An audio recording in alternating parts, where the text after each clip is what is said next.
At the back, I want to make sure my microphone is switched on. I've got this little lapel microphone, so it's the magic of technology. Very stylish.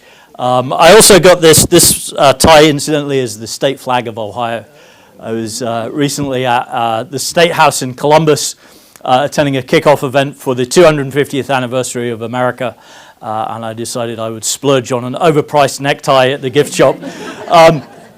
So as Brian mentioned, it's my privilege to be on the board of Butler County Historical Society, especially this year being the 250th anniversary of the Declaration of Independence. I think this is an important time to remember our history here in Butler County and across the nation.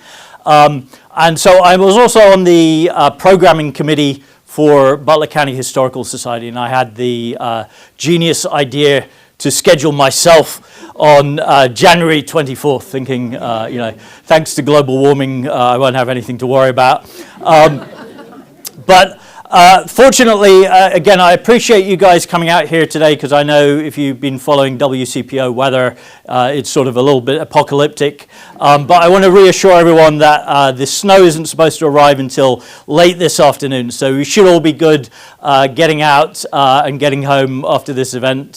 So feel free to ask any questions after my presentation today. I want to acknowledge just a couple of people as well. I think there are quite a few people I actually want to acknowledge, but you notice with your handouts today there is an article on John Pascal Paoli Peck. I think I'm saying that right, or right for an Ohioan.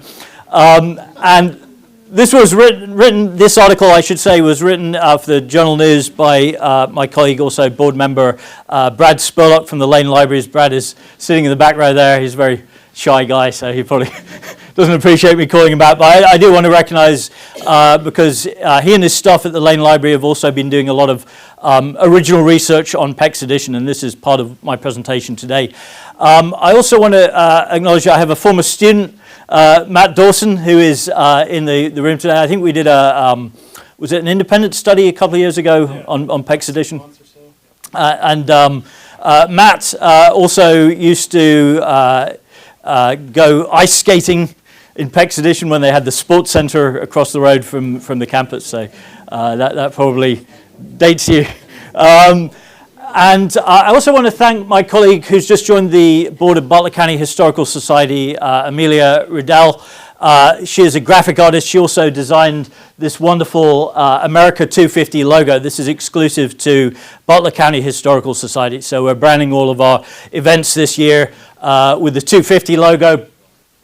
You probably recognize it's a little bit of a kind of a fun I Spy game there. You can spot the landmarks of Butler County, Ohio.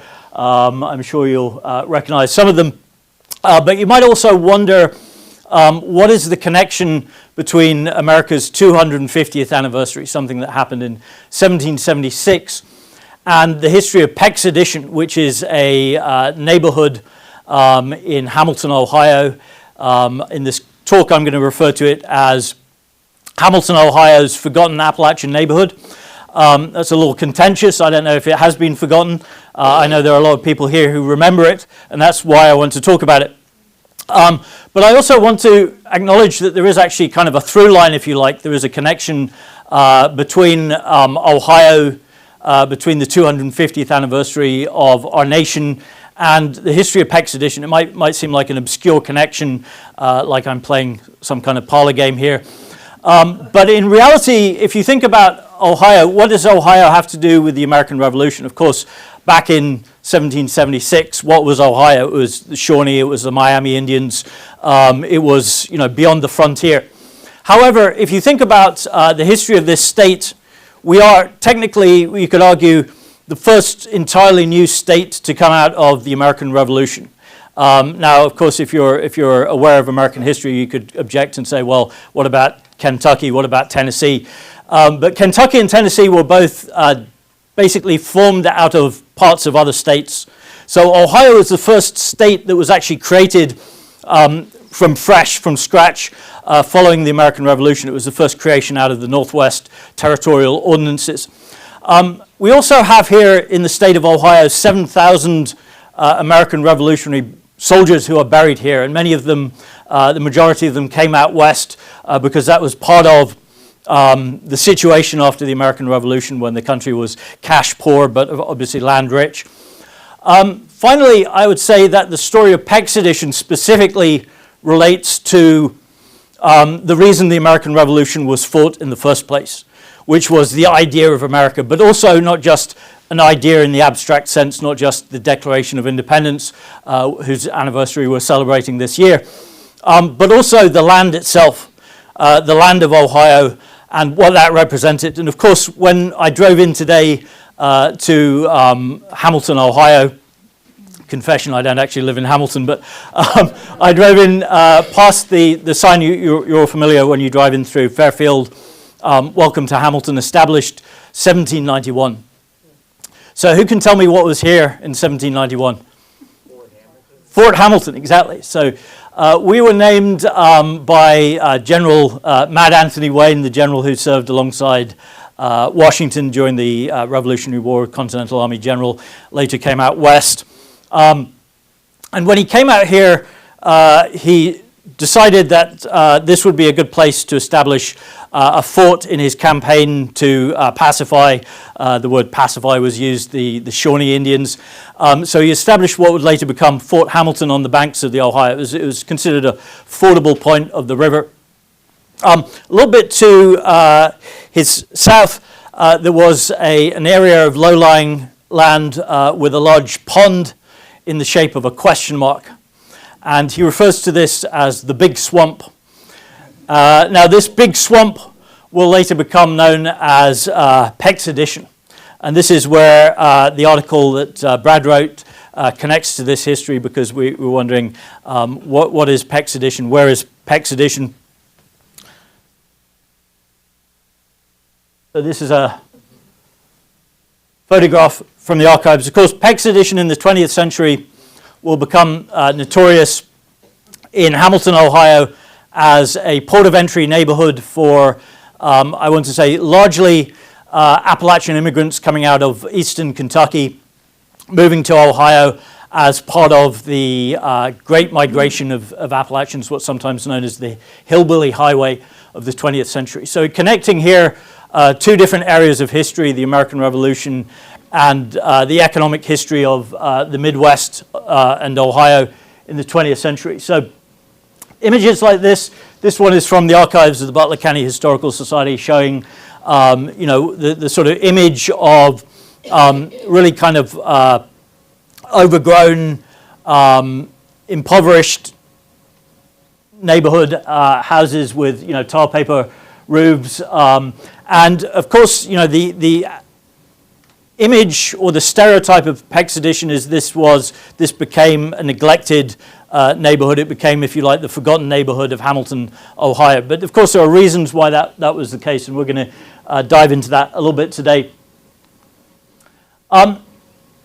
So Peck's Edition, first of all, a note on spelling.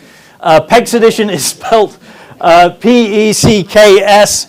It's named for John Pascal Paoli Peck, and not Peck's Edition, although I say this, I'm not saying this to be judgmental, because when I first moved to this neck of the woods, I think the first time I heard the word Peck's Edition was actually, many of you will remember the late Jim Blunt, and of course he would talk about the history of this town. And I thought, Peck's Edition, that's a strange sounding name for a place, Peck's Edition. And it was only later that I found it didn't have an X in it.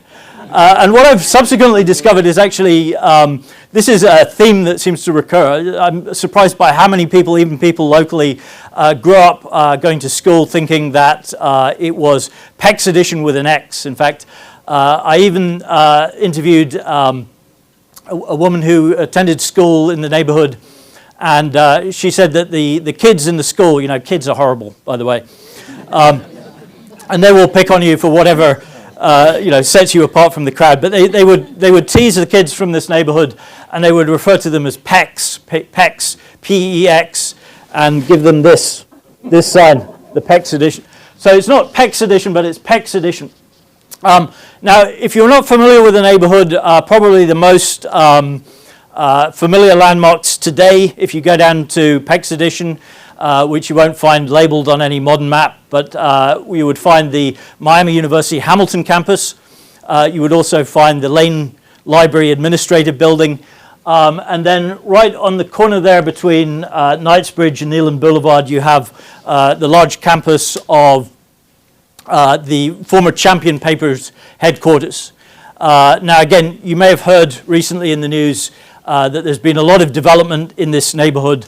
And this is also one of the reasons why I was inspired to really look into the history of Pecks Addition, because I think it's important at a time when the history is changing or the use of the land is changing, that we remember what it was originally and that people actually lived there.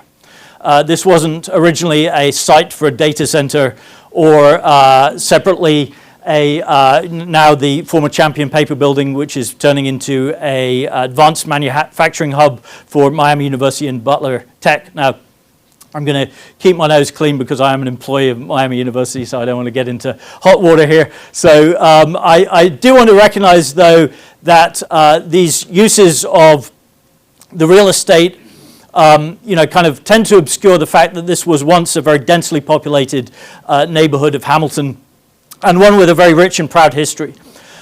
So one of the things that we're trying to do is actually get one of the Ohio History Connection. Used to be called the Ohio History Society, but you're all familiar with the brown historical markers that are the official State of Ohio historical markers. So I'm going to talk a little bit about that in the presentation. We're going to try and get a marker placed on the Miami Hamilton campus to remind the administration of what was there before we were, manufacturing high-tech gizmos.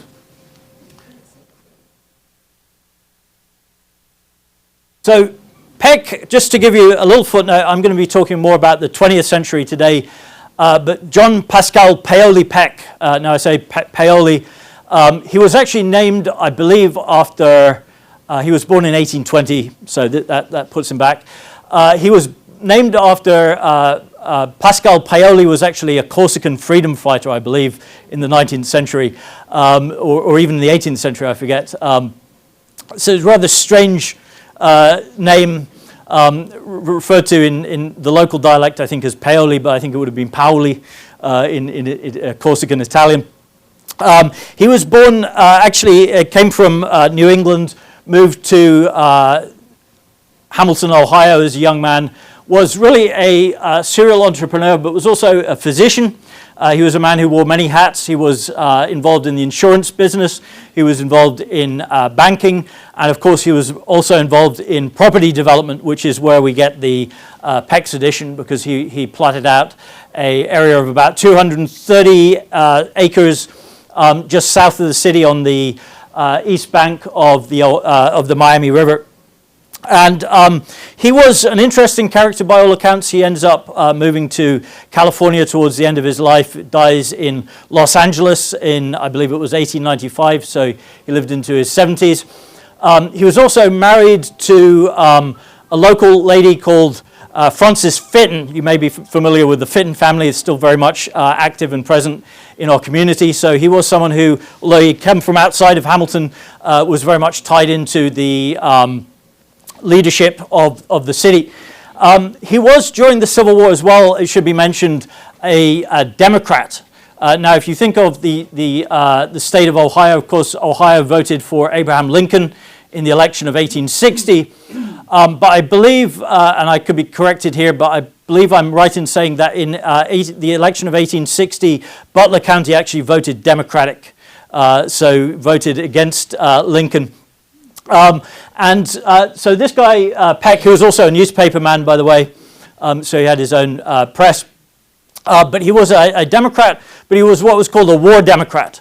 So he actually supported Lincoln's efforts to stop the rebellion in the Confederacy. Now, as a result of his activities on behalf of the war Democrats, the biggest divide, incidentally, in Ohio politically during the time of the Civil War was not Republican-Democrat. It was Democrat-Democrat. It was the war Democrats versus the peace Democrats, who were known by the pejorative term Copperheads. These were the Northerners who supported essentially the Confederacy. And they were so influential in the city of Hamilton at the time that they were able to basically engineer, and this is from Brad's article, engineer a run on the bank to try and ruin this guy's investments. So this guy, he was, controversial figure in town. Again, someone who I think would still be regarded with some degree of controversy in the history of Hamilton. Although from people I've spoken to relating to Peck's edition, he's still regarded with great fondness and still remembered by some of the older generation, over the course of generations. So in 1875, Peck was implemented the development of this area which we now refer to as Peck's edition. Just to go back, I think I skipped over the last slide, just to give you a little quick thumbnail if you're not familiar with the, obviously we're here, Hamilton, Ohio. But on the, just south of us, you go down and you've got the river, the Great Miami River is the western boundary of Peck's edition. And then you've got what was originally known as Southern Avenue because it was the southern edge of the city of Hamilton, but is now known as Knightsbridge. That was the northern boundary of Peck's edition. And then this area here, what is now called University Boulevard. Everyone know what University Boulevard was originally known as? Peck Boulevard. Yeah, Peck Tech. So we're going back to Peck Tech today, but this is and sort of bounded on the eastern side by what is now Lindenwold. So that was sort of, it's almost a sort of like triangular wedge on the banks of the river. Now, again, going back to the American Revolution, and this was an area which at the time of Anthony Wayne's arrival, this is really the extension of the American Revolution, the fighting of the Northwest Indian Wars. This was known as the Great Swamp or the Great Pond. And that kind of gives you a heads up that maybe this wasn't considered prime real estate. Nevertheless, I think Peck, you can look at him skeptically or cynically. I actually tend to sort of, give him the benefit of the doubt. I think he was, someone who was a very motivated individual, someone who probably had a great deal of, ideas bubbling up, and genuinely believed that he was doing the right thing by creating what he describes as desirable an investment to men of small means as can be found anywhere in this neighborhood. This is just south of what was then the city of Hamilton. It hadn't yet been annexed to the city of Hamilton until around 1908. And in the notice, this was in the Hamilton Telegraph of 1878, Mr. Peck has thoroughly drained the tract, subdivided it into areas from 1/2 an acre to 10 acres, fenced the western boundary, projected streets through it, and otherwise improved in the most substantial manner. Now, at the time, there was no houses in Peck's edition, but it had been platted out. Now, the big problem at the time, as I'm sure you know, many of you were here, I'm sure, a couple of years ago when we had the centenary, another big anniversary of the Hamilton, Ohio Great Miami River flood, in which literally hundreds of people died in the city of Hamilton. And the worst affected neighborhood in the city of Hamilton was Peck's edition, because this was built on low-lying ground adjacent to the river. This was not just a flood area, but a flood plain. So this is before the Miami Valley Conservancy District, which was created as a direct result of the flood of 1913. This is before really the river had been tamed. It was a force of nature that was periodically going to flood its banks and cause devastation to the city of Hamilton. Now, ironically, of course, we are here because of the river, but also we are here at the mercy of the river. And this is, again, part of the tragedy of Peck's edition, dating back to 1913. This is what Peck's edition would have looked like in 1913. And there, it looks like actually probably what it's going to look like this evening. But this is not snow, this is water. And you can see the tops of the houses. These are two-story houses. These are not, one-story houses. This is what, of course, you see today. The campus, we're all familiar with, I hope you've all been to the Miami-Hamilton campus. If you've never been to the Miami-Hamilton campus, you're more than welcome to attend. We have a lot of public events and programs, which I can certainly, outside of this talk, be happy to share more information about. But you can see the campus there. That was built in 1968. So we're coming up now to our, very soon be coming up to our 60th anniversary. And you can see the river from this photograph, but the river that you see in the background there, this is a very engineered construction. The Great Miami River that passes through Hamilton, Ohio, is the work of man. It was not the work of nature, because the Miami Valley Conservancy District, which was founded after the flood in 1913, and we also have here Brian Lenihan, who did a lot of work on the flood of 1913. But it was a very ambitious and a very successful, I should say, engineering effort to tame the Miami River, to create dams and floodways and other levees and other protective features. But it means that actually the river is much shallower and also much wider than the original Miami River, the Miami River, for example, that Anthony Wayne would have come across in 1791. Also, you may be familiar with some of the other features of the Miami Hamilton campus. If you ever actually had to park on the campus there, we have our wonderful parking space to the north of the campus. There's always free parking available, but you will notice that it is a little bit like going over a roller coaster. There's a lot of swales in the surface, and if it's been raining, you get a lot of puddles and it freezes up. The reason for that is the parking lot is actually built over the site of the old City of Hamilton municipal dump that was built there in 1938. So as part of the campus extension of Miami Hamilton, actually they're doing an environmental survey of the land between Champion Paper and the main campus of Hamilton. So it'll be interesting to see what comes out in the laundry there. So as again mentioned, the history of Pecks Addition, then the name Pecks Addition goes back all the way to the 1870s, so it's an old neighborhood in that regard. In 1908, the city was annexed by the city of Hamilton, annexes Pecks Addition. But only 5 years later, the river is absolutely devastated by the flood of 1913. And Jim Blunt, who also did a lot of extensive research on the flood of 1913, recognized that the original death toll that was the official death toll for the city of Hamilton was vastly underestimated, the actual fatalities that took place. And that was partly because this was a different time. You know, the city of Hamilton at the time didn't want to draw attention to the tragedy that had taken place, because the city was trying to rebuild in the wake of a natural disaster, and they didn't want to scare people away by saying 400 people had died in the city of Hamilton. But if you think of that 400, the actual number that was given was more like I think less than half of that. But that included people that were being found washed up even weeks or months after the flood. It included people who died of their injuries or other causes after the initial bodies were recovered once the floodwaters receded. But as a result of that, partly as a result of that, I should say, the Pecks Addition neighborhood was earmarked unofficially as a blighted neighborhood. Of course, most of the real estate, most of the houses in 1913 were literally not just destroyed, but actually washed downriver.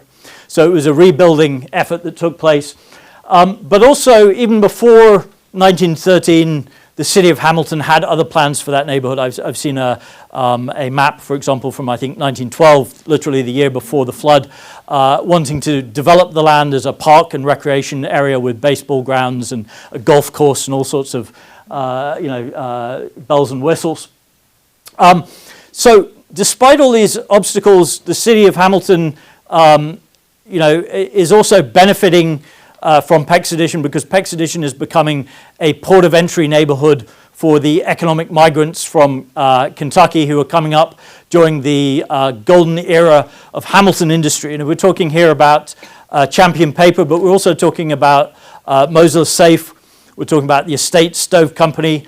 And I believe the number one employer actually for the people who moved to Pecks Addition, or at least the number one that we've been able to identify, was actually the Fisher Body Works, which was connected to Ford Motors. So in 1940, this is also coinciding with the Second World War. Of course, demands on industry are at their peak. You probably have the peak of population in Peck's edition around that time. And Brian, not Brian, but Brad has been able to identify, and I correct, is it 1,676 families? Something like 1,676 families which lived in Peck's edition during the time that we surveyed. So we've been able to find actually quite a lot of data and information which may be of interest. I'm going to jump into that in just a second.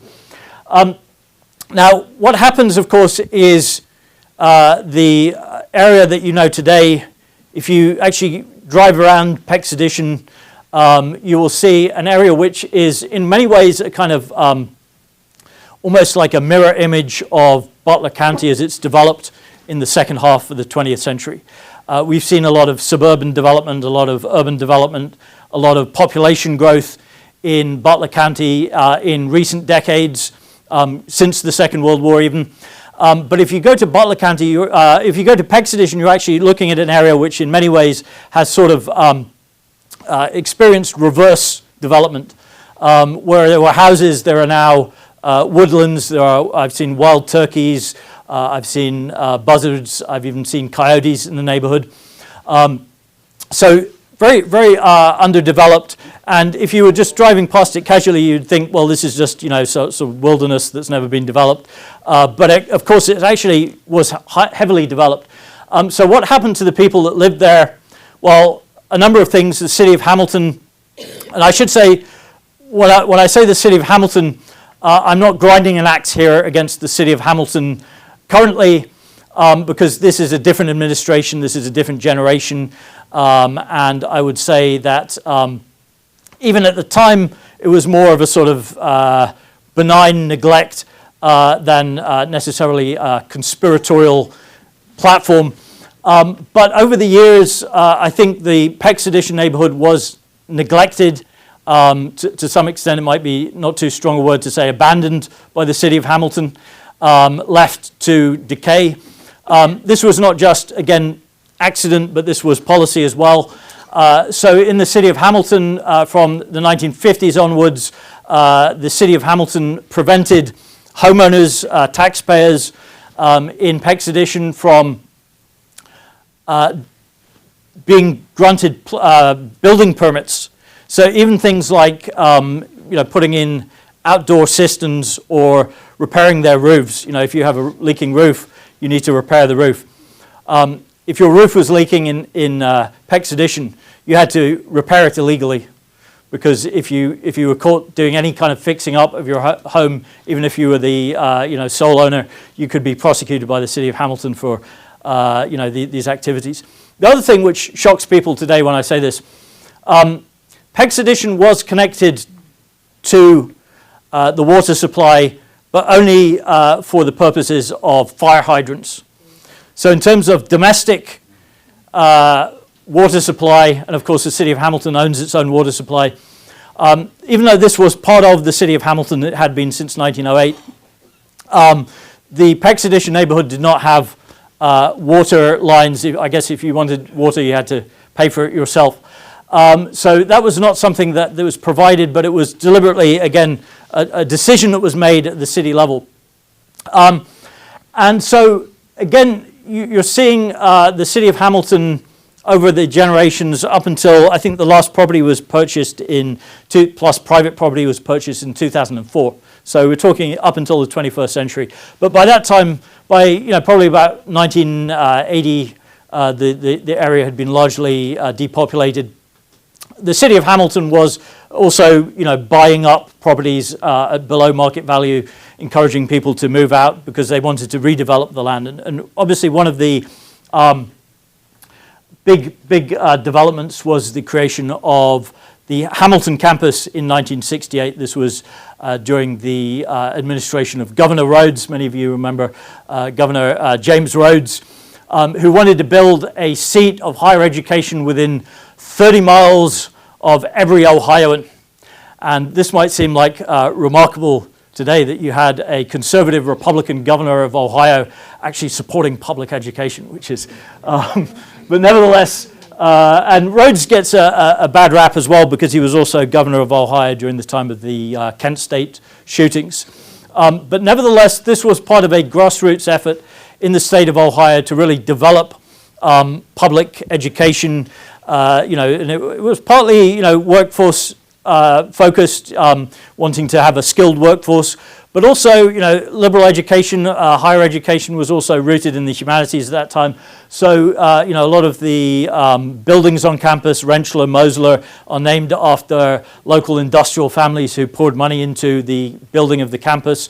The land itself was owned by, I believe, the School Board of Hamilton, and the city of Hamilton was sold to Miami University for and I think we have here our Miami University historian, Kurt Ellison. So I forget the exact figure. Was it $200, $300? Very small number of dollars even at that time. So it was what they used to call a peppercorn rent. This is what the campus looked like not that long ago. 1984, this is before they had drones, but they did have airplanes. So the one thing that you notice, again, a little bit of snow on the ground there. But if you see this, does anyone know what this building here is? This is, by the way, this is what is now known as University Boulevard, then Pecks Boulevard. It's a skating sports center. Now that is all completely gone. Again, this side of the road is all parking. The one exception is these here are tennis courts. Which I think actually the campus should, put some money in and refurbish the tennis courts, because that would be a nice amenity. But unfortunately, at the moment, they look like they've survived a nuclear war. But this is what, again, this gives you a good lay of the land. And there has been a little bit of development. I mentioned the Lane Libraries has their residential building there, but it's still largely undeveloped. Now, one of the other developments that I mentioned is a proposal, not yet approved, but it looks like it may well be approved given the economic tide of the times, to develop a AI data center on the Pecks Edition land. Now, if you know anything about artificial intelligence, data centers, you know that one of the things that requires, as well as a lot of power, is a lot of water.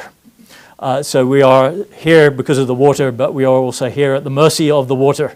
So that might be another through line to our history, both the Miami River, but also the great prehistoric aquifer, which is the foundation of our industry here in Hamilton, Ohio.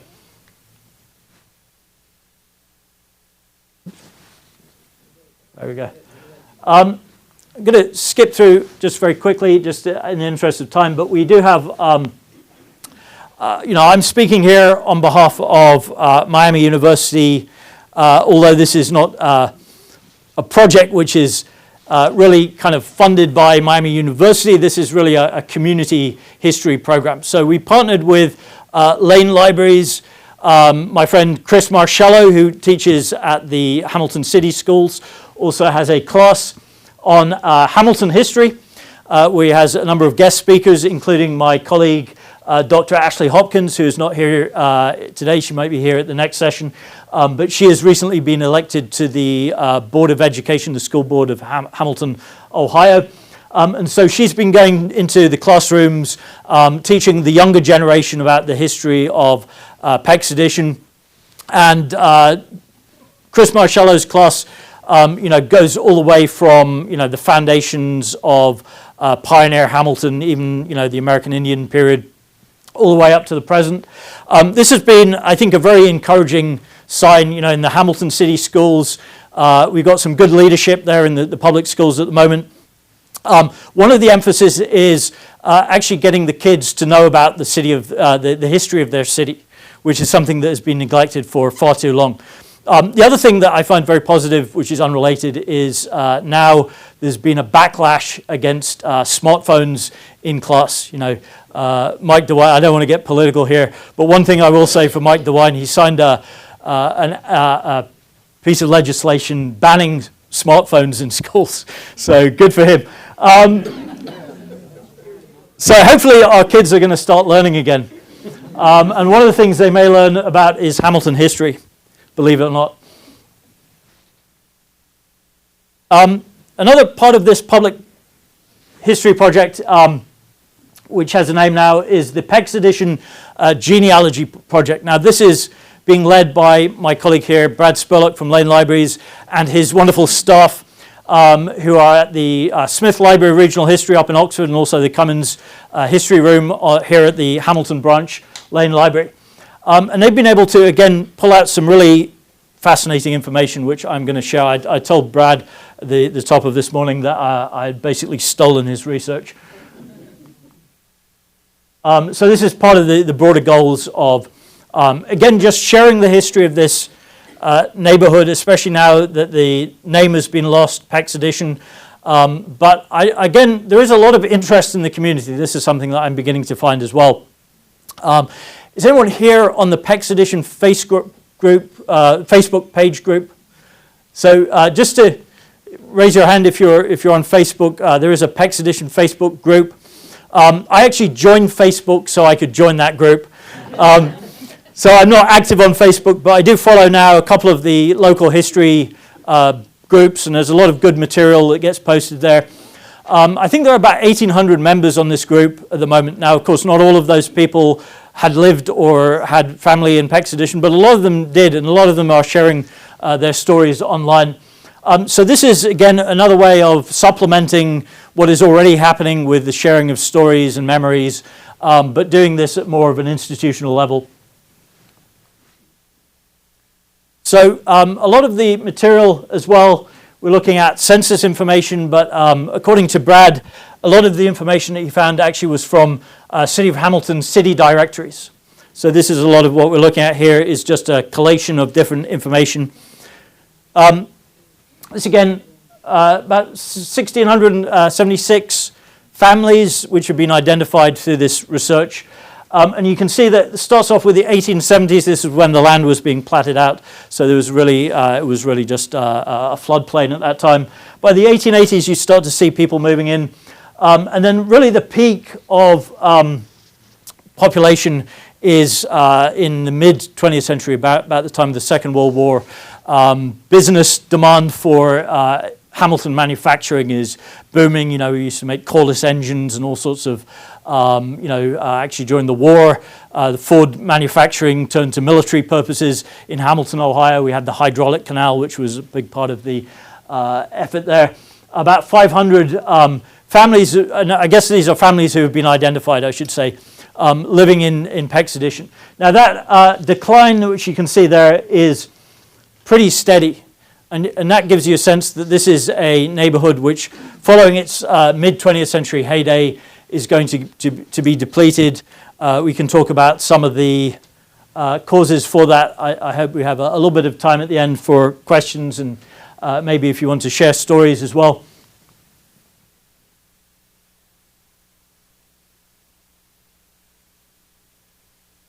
Another image of the flood.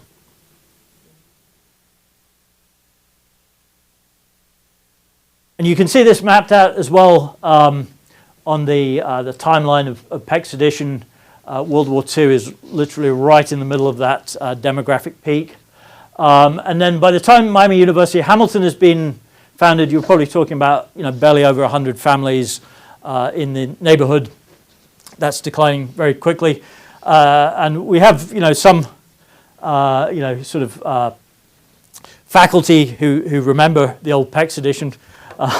Dan, I don't know if you remember when you started. What year did you start here?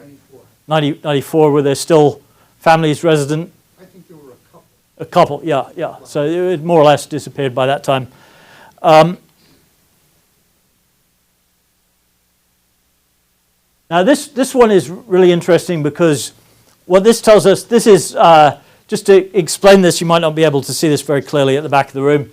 But this is the Pecks Edition families that we could identify between the years 1883 and 2002. This is how long those families lived in the neighborhood. And this range goes from 0 to 1 years. I think the last data point on this where there were actually families, 2 families that had been living there continuously for 57 years. So it had been intergenerational. But for most of these families, Pecks Edition was a place where they maybe would move from Kentucky. Most of them were coming up from places like Clay County or Rockcastle County in Kentucky, were staying there maybe for a couple of years because it was low-cost accommodation.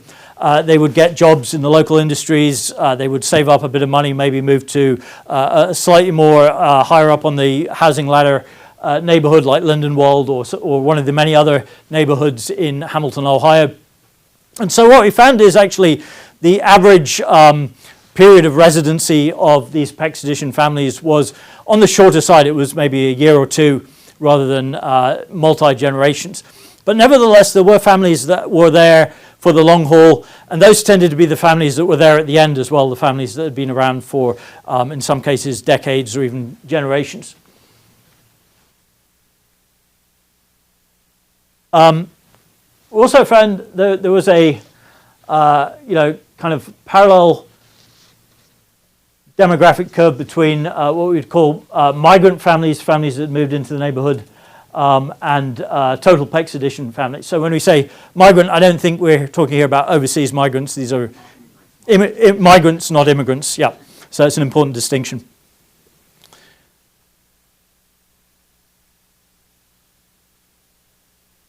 But this one is interesting because it shows you the place of birth of heads of household and spouses of Pecks edition families, 1883 to 2002.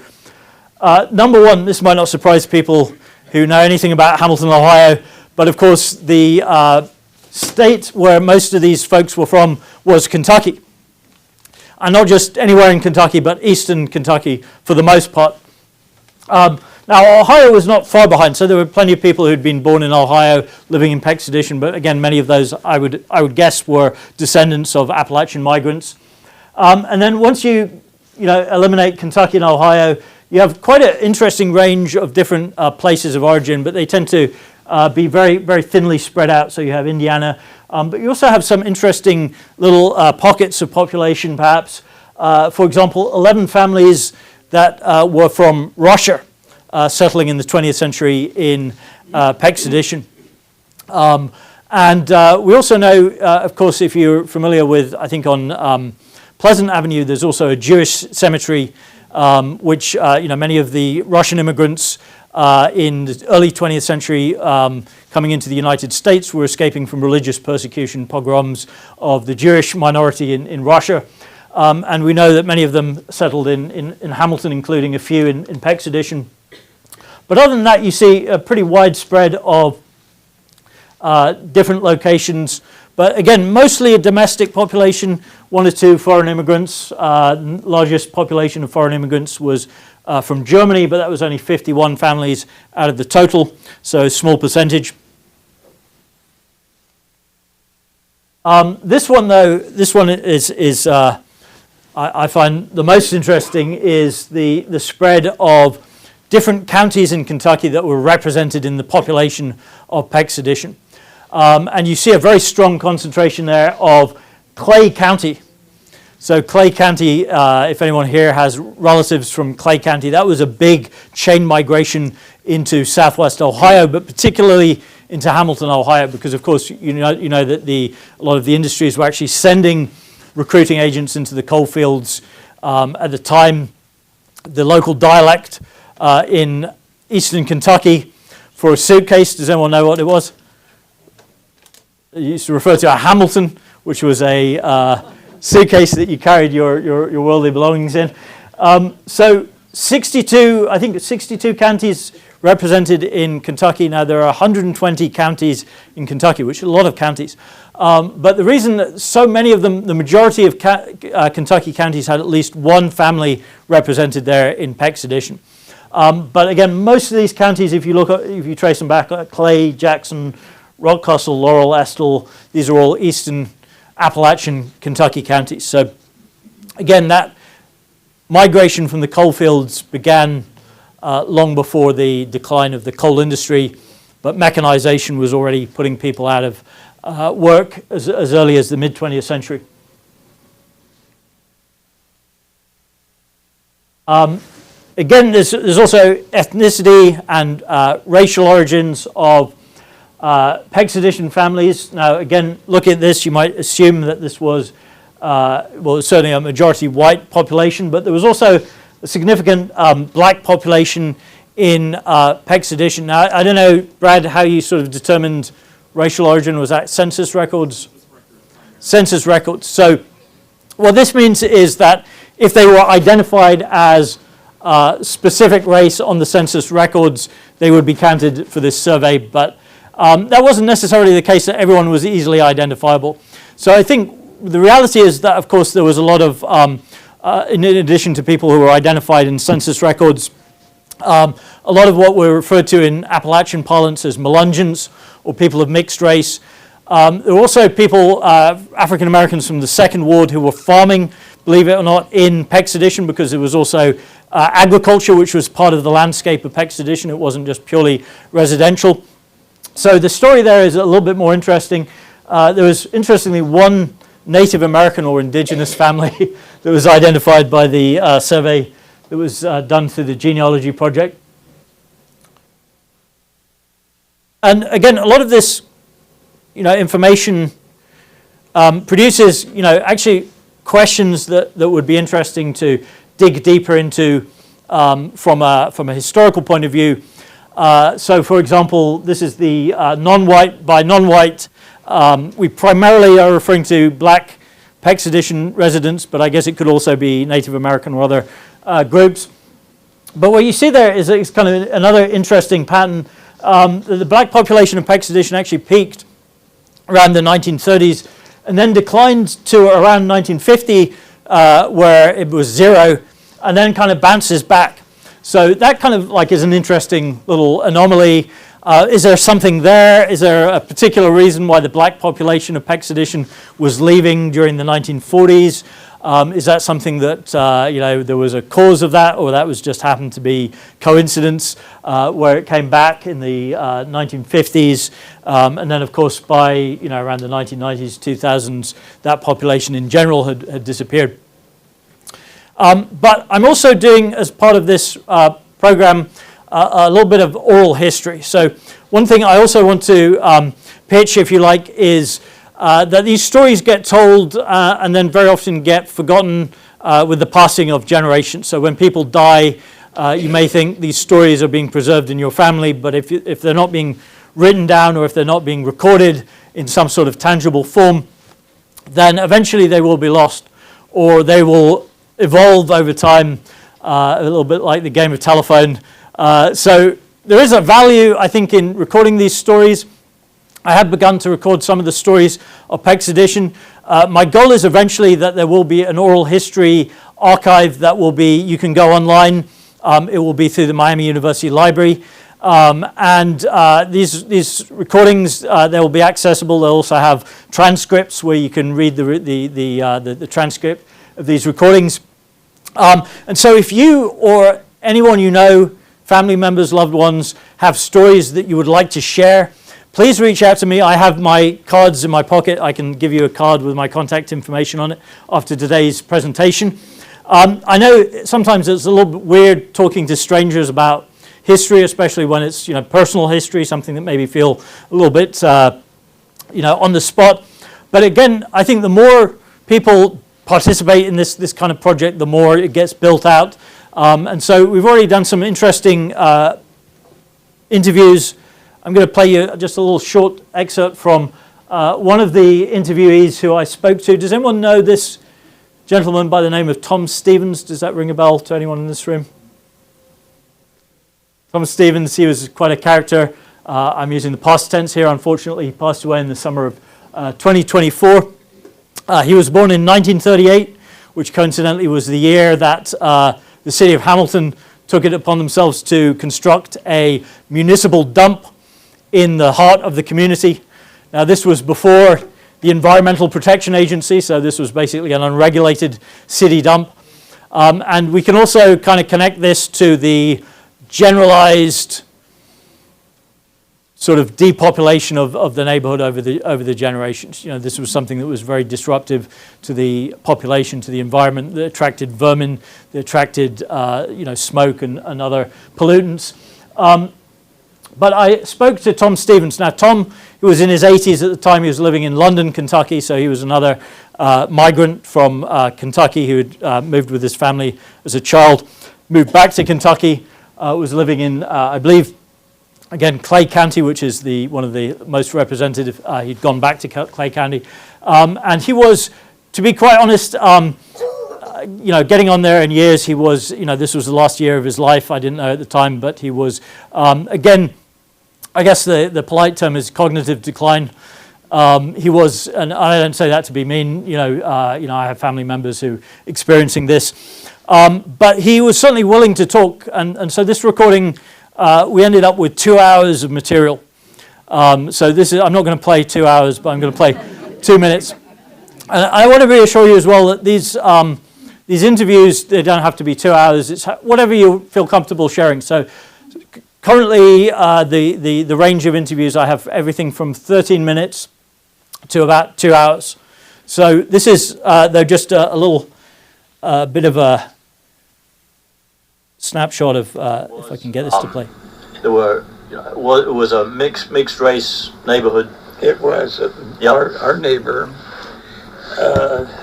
One of my favorite people I had when I was a young man was a black man that lived behind us. He was old, and he was born a baby. His mother carried him from Georgia in a coffee sack on her back. Coffee sack, yeah. After the Civil War.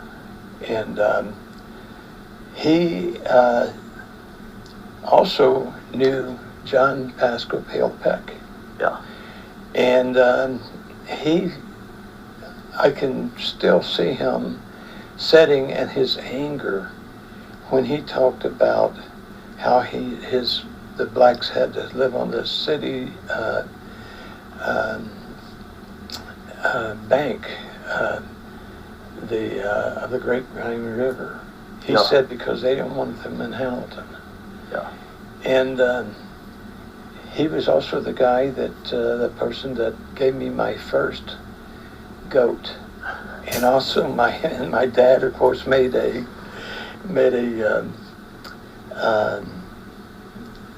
means for me to ride it, and as a matter of fact, I was with that goat when my father shot the tires off of the garbage truck. He got a little mad because he only could hit the 3 tires, and he wanted to get the 4th one. But I can remember it. I mean, I was young, but I can remember seeing the man get out and run up back toward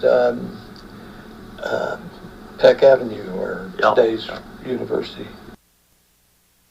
So I don't know if you could hear that. He was, soft-spoken guy, but he was recollecting when he was a kid. His father, who was, I believe, a Baptist preacher, pulling out a shotgun and shooting out 3 of the tires on a City of Hamilton garbage truck as a protest against the municipal dump. So this is, Second Amendment rights in action. But Tom Stevens, again, his father, incidentally, talking about links to the past, his father's name was George Washington Stevens. So, he'd grown up, and really kind of imbued with this sense of, the rights of citizenship, which involved shooting the tires of garbage trucks. But again, talking as well about the, this was a mixed race neighborhood. This is a story again that kind of gets passed over. This guy you're talking about had come up. His parents had been enslaved. He'd been carried up from Georgia in a coffee sack. These are the sort of stories that I think today's generation would find hard to believe, but coming from first-hand experience. And Tom Stevens, sadly passed away 2 years ago now, but he was, interestingly, he was a lawyer. and he was involved in some of the last, kind of community protests against the policies of the city of Hamilton back in the 1970s. And Stevens, being kind of a character, at one point threatened that he was going to organize Peck's edition to secede from the city of Hamilton. So, of course, that never happened. But the one thing I want to kind of come back to this idea of the land itself, though, because we live in an age of... I probably killed the computer. Was Land acknowledgements. So you may be wondering, what is a land acknowledgement? So these have become very fashionable, I guess, in the last decade or so. And I want to say, I don't want to sound too snarky here, but Miami University has a land acknowledgement. And of course, Miami University also has a campus in Peck's Edition, which is on the site of, among other things, the former, it would have really been the Shawnee Indians actually in this neck of the woods, but the traditional homelands of the Miami and Shawnee people who, along with other indigenous groups, ceded these lands to the United States in the first Treaty of Greenville in 1795. Treaty of Greenville, of course, being orchestrated by Anthony Wayne, who was the general who founded Hamilton, Ohio back in 1791, what was then Fort Hamilton. The Miami people, whose name our university carries, were forcibly removed from their homelands in 1846. Now, again, this is sort of been a thing. Now, I for what it's worth, and it's not worth much, but my 2 cents is, I think these land acknowledgements are nice, but they're a little empty because it's not as if we're going to give back the land. So it's become, and I don't want to say this because I realize there's a lot of sensitivities involved, but the question that I put there, and this is like a little bit of a velvet gloved single finger salute to the powers that be, where does land acknowledgement begin and end for a modern public university, which would be Miami University? Because we're here, and I think it's right that we recognize that the last American Indian tribe in Ohio was forcibly removed, or was removed in 1846. That was incidentally the Wyandotte tribe, who were up in northern Ohio, but actually passed through this region on their way towards the lands west of the Mississippi. But of course, there are other people who were here, including descendants of people who were displaced by the development that took place in Peck's Edition. And so, again, what is the purpose of a land acknowledgement? Is there a land acknowledgement? You might say, well, this took place in 1846, or actually earlier if we're talking about the Shawnees and the Miamis. So, yes, we have also connections with the tribe of Miami, the Miami Indian Nation in Oklahoma. I have a good friend who is the assistant director of the Miami project up in Oxford. I bring him in as a guest speaker every semester to my class, and he educates my students on this important history. But at the same time, we can all acknowledge what we did to the American Indians in the 1840s was a terrible thing, but it's a little cozy. We're not going to give back that land. We can acknowledge it and move on. I think it's a little bit closer to the bone, perhaps, when we say there are people as recently as the beginning of this century who were living in a neighborhood that was being systematically over the generations run down and displaced by their own city to whom they paid taxes. And incidentally, in 1968, our institution, Miami University, built their campus on this land that was purchased for about $200, $300. So again, I'm not saying that what is past can be undone, but I'm saying that there is a value if we're going to be consistent in these acknowledgements moving forward. This is one of the reasons, again, why I and my colleagues, including some of the folks I've already mentioned, have come up with a proposal which we're going to resubmit this year, if I can get it up here, for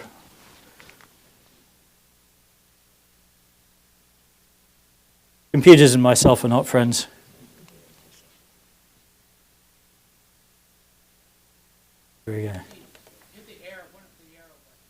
Yeah. Oh, here we go. So again, this is the whole text that would appear on, you've seen these Buckeye markers. I apologize if I have my back turned. I'm just going to read the inscription. This is what we propose to have on the campus of the Miami University Hamilton campus. Named for developer John Pascal Paoli Peck, 1820 to 1895. Peck's edition comprised some 230 acres east of the Great Miami River on the southern boundary of Hamilton's second ward. Lots were marketed in 1875 as desirable an investment to men of small means as can be found anywhere in the neighborhood. Floodwaters repeatedly proved ruinous for Peck's edition, especially the flood of 1913, which claimed hundreds of lives in Hamilton. Despite this disaster, the neighborhood became a port of entry for 20th century Appalachian migrants drawn to Hamilton's flourishing industries. Declining economic fortunes and systemic disinvestment led to the depopulation of Peck's edition. By the late 20th century, in 1968, Miami University established its Hamilton campus on what was then Peck Boulevard, now University Boulevard. So, and the good thing is we do actually have permission from the Miami University to put that up on our campus, which suggests maybe they didn't actually read it.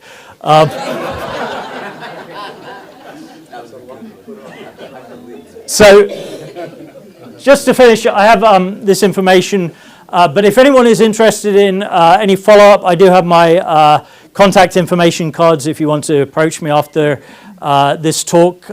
We have, again, the goals of this project include an online oral history, which will be freely accessible, and I'm hoping to really build that out this year, using this talk as well, potentially as a springboard. An Ohio historical marker, as I mentioned, an index of residents known to have lived in Peck's edition. This has already been established by the genealogy program.